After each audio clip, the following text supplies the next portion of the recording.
Obeng, who cannot be here. And it is written in first person, and it will not be hard for you writers, I hope, to imagine a tall, elegant, smiling, good-humored man from Ghana.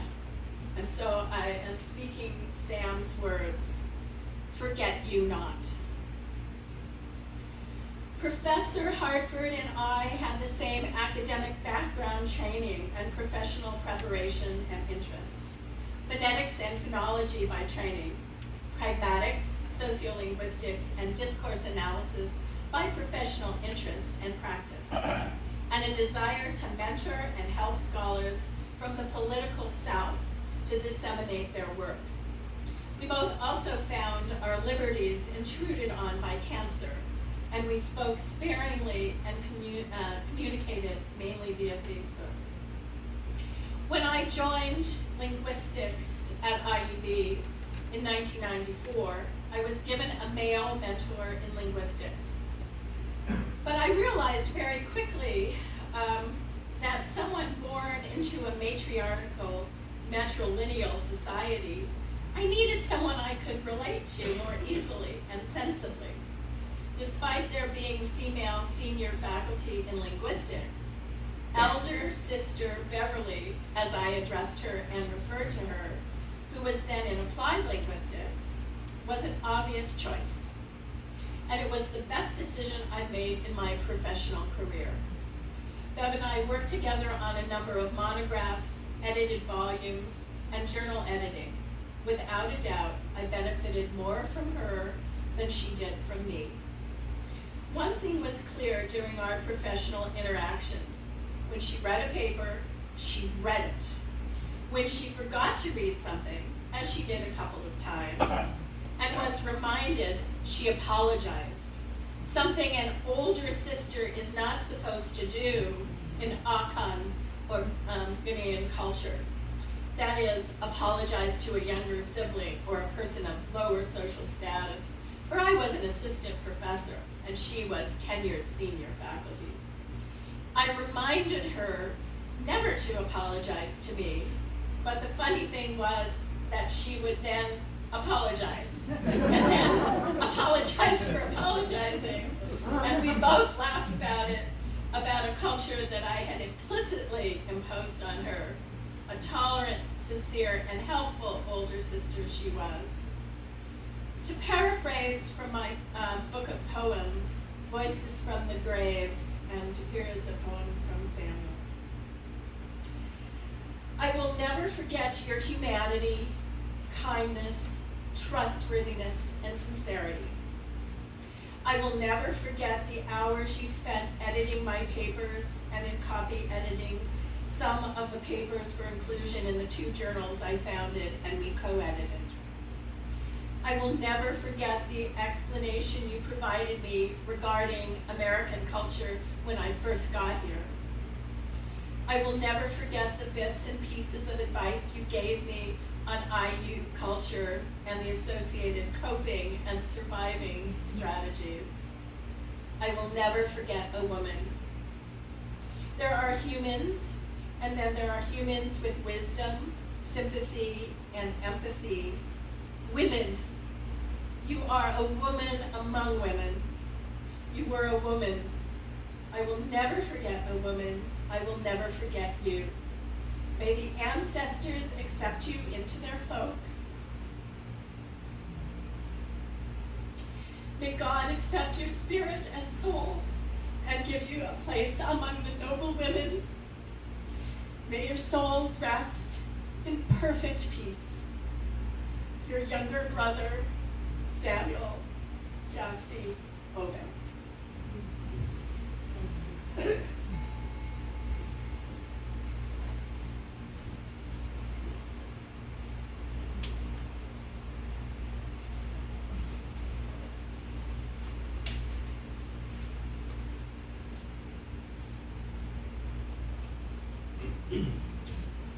I was a student in the first course that Beverly ever offered at IU in June 1970. She had just arrived from graduate school at the University of Texas. And our department then, which was in the School of Education, had a peculiar name.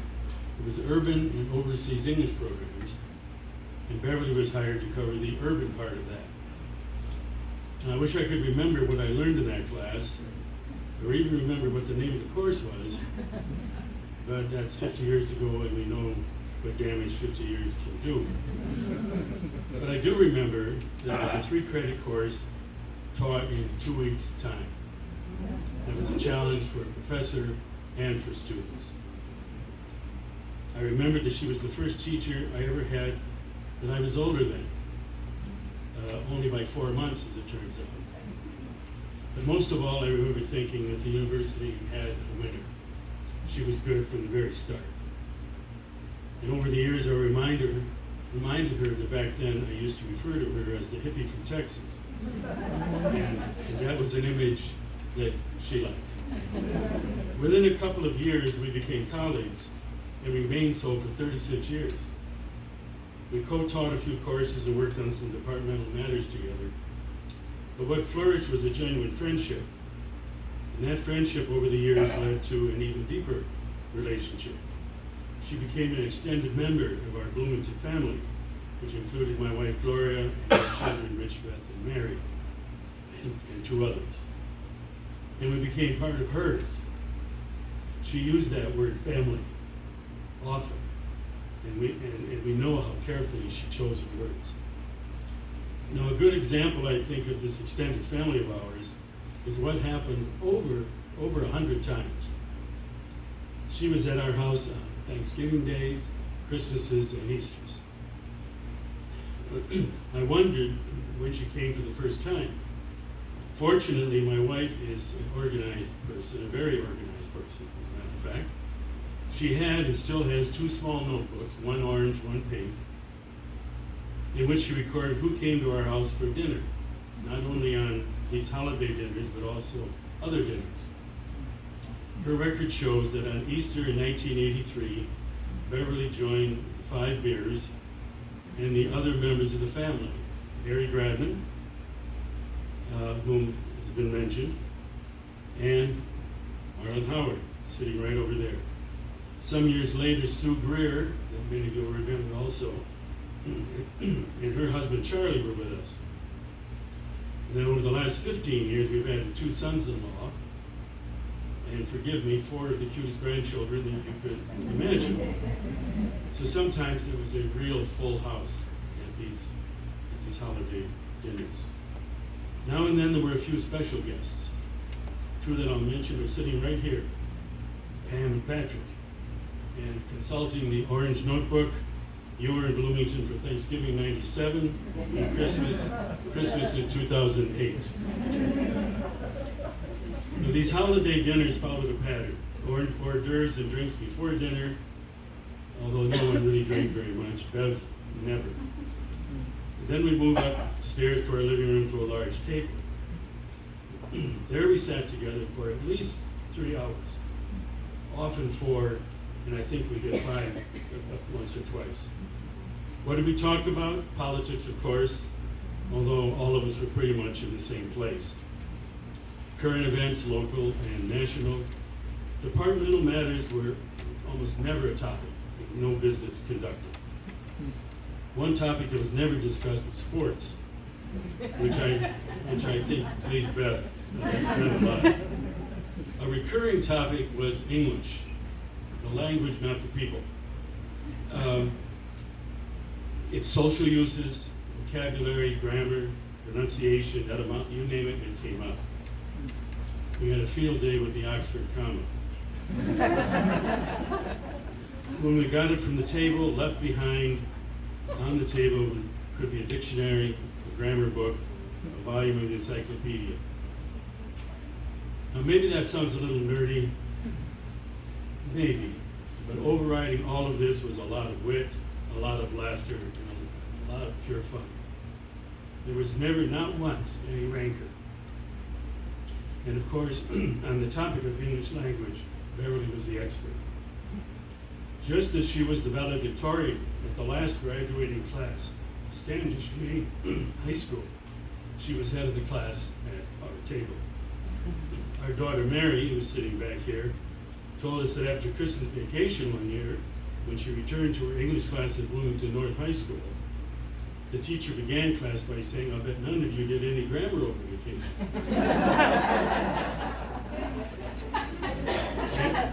and she could honestly say, "We did at my house." Beverly came to her first holiday with us on Easter of 1983. Her last was Easter of this year. She was her usual wonderful self. And how much has changed in such a short time. Many of you know about Beth's tree. Some of you may not.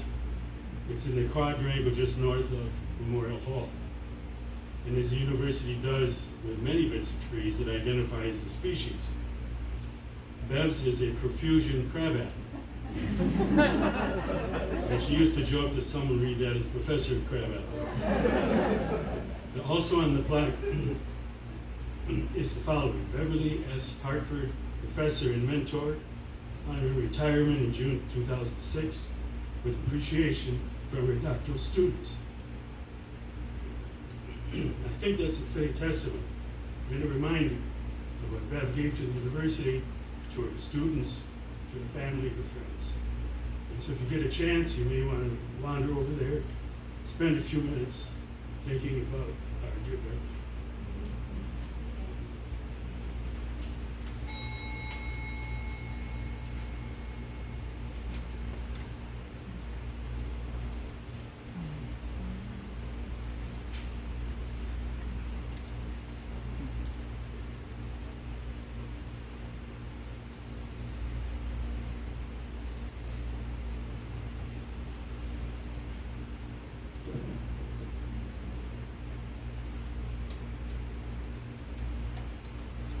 Before I say my notes here, I have greetings from Leslie Bishop, Josie Hochhast, and Beverly's colleague Robert Pott, who couldn't make it today. So they say they're here in spirit. I have known Beverly since when I came to IU for my graduate studies. She was my social linguistics professor and member of my dissertation committee that Kathleen here chaired. I returned to IU in 2002, and we became colleagues and great friends. She introduced me to a photography club, and where we took pictures together. We went around campus and shared our pictures. Then I introduced her to Women Writing for a Change. And she became highly involved, more involved than I was. It was great hearing her stories about her profession, about her travels, about nature, about her town, Standish, about her state, Maine, and many other stories, and of course, about Pandora. And then the Facebook notes every morning family posts and others. I always remember Beth. Here's a poem I wrote for Beth a few days before she left us, that Marlin has read to her. Dear Beth, here's a poem for you.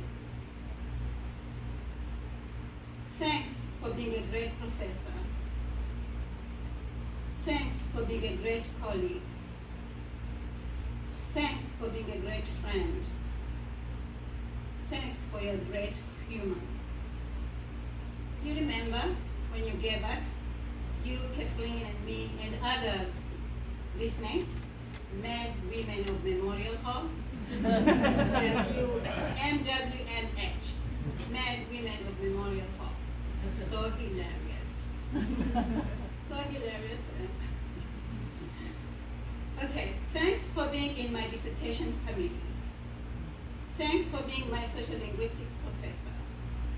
Do you remember the booklet of articles compiled by Kinko's for the Language and Society course? I still have that booklet. I still use those articles. Thank you for sharing your writings at the Women Writing for a Change circles. Thank you for the rides. Thank you for the lunches and dinners. Thank you for the fun times in Bloomington at different events. Thank you for the fun time taking pictures. So thankful to be your friend.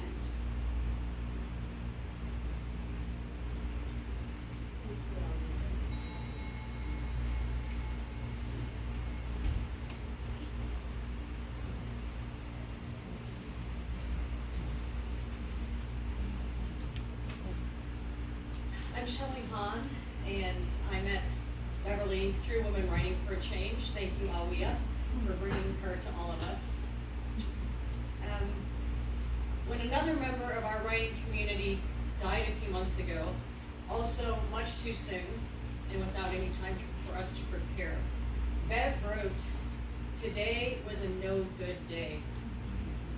No day is a good day to feel grief."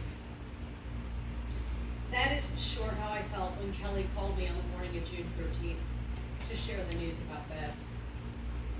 Grief is hard, and it's sad, and it's painful. But I want to offer that today is a good day. It's a good day because we grieve, but we also celebrate. We celebrate Bev, a beautiful life, so richly lived. And there's so many things to celebrate. So many things I loved about Bev, many of which have been mentioned, and many mentioned in ways that I have not even had the opportunity to know. But her brilliant mind, her fabulous wit, her endless clever and interesting Facebook posts, her cool glasses and socks, her gorgeous hair. There were so many ways in which we were kindred spirits. Our love of Women Writing for a Change, our love of early morning hours, procrastination, the ability to rant passionately about injustice. I could go on and on. But there was one thing that bonded us more than anything else, and that was our shared love of critters. I loved Bev's morning farm report, with observations of the cows in the pasture next door. She knew them all. She noticed when one was missing. She celebrated when the calves arrived. I loved that her Facebook feed, like mine, was filled with fun or touching animal videos, as well as many posts from Bloomington Lost and Found Pets group. I loved Bev's Critter Cafe. I loved that she provided for all the critters, the birds, raccoons, squirrels, bunnies, possums, skunks. She never felt that some deserved and others didn't. She was as respectful and grateful in her observations of a turkey vulture or a coyote as she was a pileated woodpecker or a fawn. My favorite thing of all was when Bev and a friend, and I'm afraid I don't know who it is, you may be right here with us, actually set up a little table and chairs with a magnificent feast for the critters on holidays. The pictures of that critter feast had me grinning from ear to ear, my heart just bursting with joy. And we share a love of cats. When Bev and I met, my husband Greg and I had 2 cats, Stamper and Fanny. Bev even became familiar with our neighbor kitty, Tippy, who I sort of think of as my godcat, like a godchild. And of course, Bev's Pandora was often featured in her writing and her Facebook stories. I think we all got to know Pandora, even if we never met her personally. We both understood the unique love of a cat, always given on its own terms, but always present.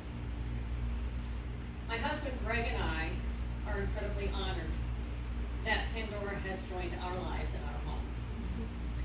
She's still deciding if we're okay, but I have faith that we can win her over, and I'm looking forward to a great life together with her.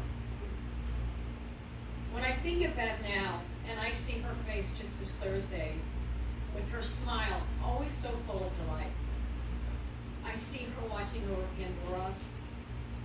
I see her watching over the cows in the field. I see her spirit soaring with the woodpeckers, the cardinals, and playing with the rascally squirrels and raccoons. And I know she's here with us now.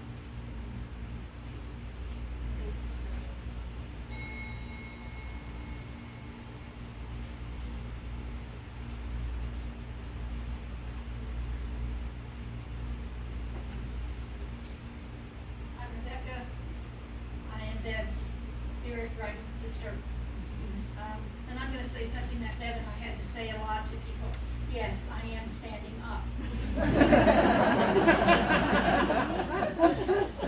Sisters in more ways than one. And the day after, she was told that the chemo would not help her cancer go away, that it was too far advanced. Kelly and I went over to see her, and she made us promise that we would say the word fuck today. So, fuck cancer. This is a poem that Bev wrote called Shatter. Oh, sorry.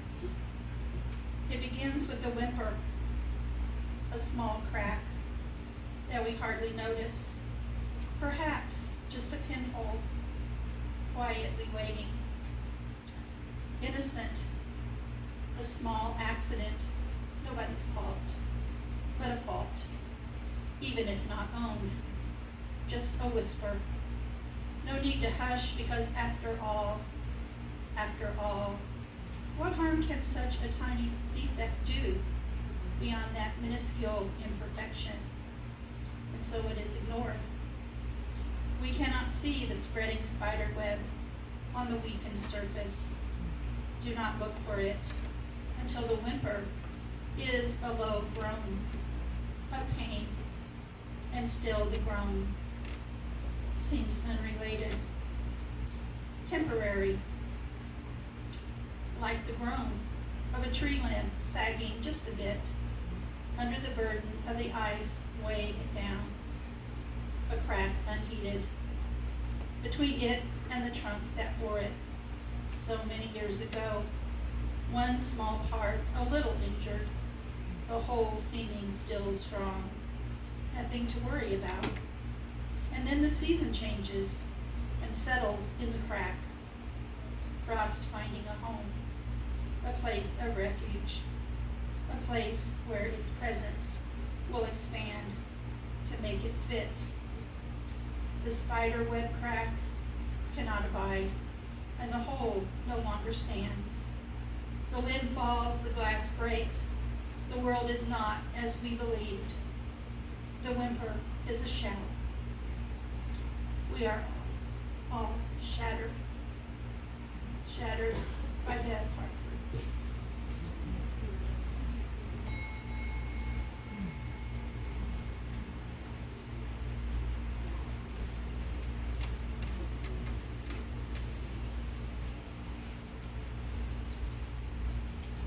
Hi, I'm Ceci. Is this working? I can't tell. Up here, okay. Thanks, everyone. Grief walks its own path. I open the door for all the songs that come this day. I look back at some of Bev's words found in readback lines and her writing as I bask in my memories and lessons of Bev, whom I met through Women Writing for a Change. Since we take an oath of confidentiality, I have hidden some of her words within the reflections I share here. This is an odd spot, okay. I had the good fortune of being in numerous small groups with Bev, thanks to Kelly. My husband, Tori, and I were this close to buying her house, but I didn't think I could live up to the wonderful words she delivered in her farm reports, among other things. At Women Writing for a Change, we share, no questions asked, and with open heart and mind. We share tender spaces and places, memories and wishes, stories and poems, both real and imagined, with others who know nothing of who we are. Sometimes we find connections that are tied so tightly to our hearts and our experiences. Sometimes there's nothing but admiration and a chance to step into the shoes of another to attend to all of this life. With Bev, I got to experience both those conditions. I loved her honest appraisal of her own self, the strength with which she resisted pressures to conform, remaining strong in who she was, what she wanted, and what she didn't. I loved her choice of a life of conscious feminism when most people, or at least those like me, were still trying to understand what those two words meant. I loved her struggle with expectations of motherhood, mothering, being mothered, and her awe of that role. I loved her willingness, even gratitude for the role she had in a society not set up for people like her. I loved Bev's love of nature and humanity, of cultures that she studied with curiosity and delight. Sharing pictures taken with camera or described with words, she captured moments that were ordinary, extraordinary, or life-changing. Bev often found beauty and wonder in the world around her, but also acknowledged struggle and the darker sides of living on this earth. Bev leaves a legacy of strength, wonder, laughter, feistiness, challenge, deeply embedded lines of resistance, action, and the importance of a well-placed F word. To our friend Bev, thanks for attending to all of this life, for sharing your unique view so joyfully, so assuredly, for speaking with that twang of Maine upbringing that formed you, for challenging the Midwestern community that adopted you, for fighting all forms of repression that tried to tame you, and for the ways you lit up this world. And before I share a poem of Bev's, I just want to say that whenever I see this picture, I sort of think Bev is the model for it. It's the picture of Norman Rockwell drew of the little girl with a shiner on her face. So if you haven't seen it, man, it's feistiness. I can kind of think this was her. But anyway, okay, that didn't really fit in with what I wrote, but I just had to share it. Okay. This is a poem by Bev called A Stir. The cowbirds glared at me from atop the empty feeder, while the cows take in the cool morning sun, chewing the cuds of the new spring grass. I open the doors for all the songs that come this day, wafting on the spring odors of rebirth. Soon the squirrels will come and scold me, louder than the birds, twitching with expectation. The cat stretches from her sunbath, and I pull on my shoes to attend to all of this life. A Stir by Bev Hartford.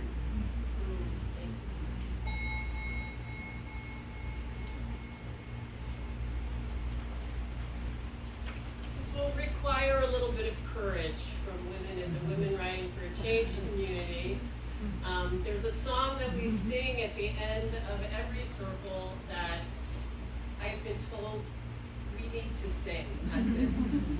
And if you're willing to stand up, I will lead us. Those that don't know it, it's okay. It's just a repeated phrase. There's a river of birds in migration, Beth. A nation of women with wings. There's a river of birds in migration, a nation of women with wings. There's a river of birds in migration, a nation of women with wings. There's a river of birds in migration, a nation of women with wings. Thank you.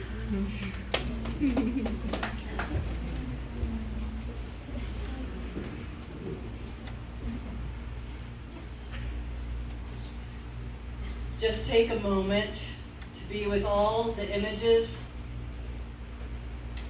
that have been offered today. So many pictures in our minds and hearts.